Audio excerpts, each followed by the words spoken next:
Ошондуктан мына айыл башчылар өзүңүздөр башыңыздарды ошол жерге тыгып алыңыздар. Мына Колунду айыл өкмөтүнүн жергиликтүү кеңешинин төрагасы ким?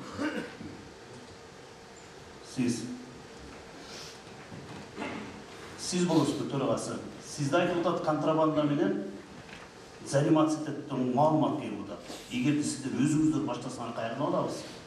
Жок, туруп суроо жооптанан кийин. Отуруңуз. Жаңы жер айыл өкмөтүнүн башчысы ким? Бекжан, өткөндө силерде Айбек деген кармалды. Туурабы? Контрабанда менен кармалды, ошол жанагы 2 жаш баланы тажиктар алып кирип кеткендер. Ошол боюнча жумуштар алып бардыңарбы? Тартипке чакырдыңарбы? Бул жерде айтылып аткан сөз.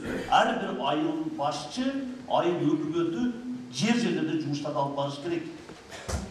Контрабанданы чегарачылары же болбосо башка күч структуралар заниматься этпеш керек. Силер ошол жерге бөгөт коюшуңар керек. Ошондо токтойт. Силерде бул жерде ордуңар жок болуп жатат.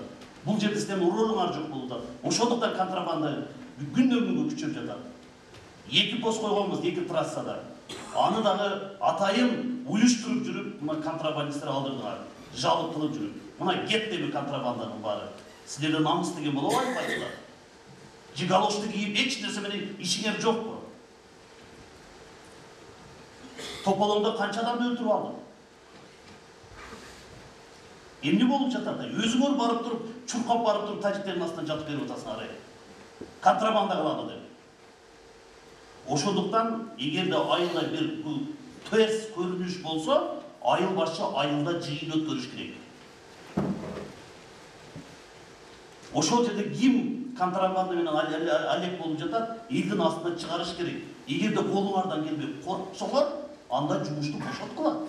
Эгер духуңар жетпесе.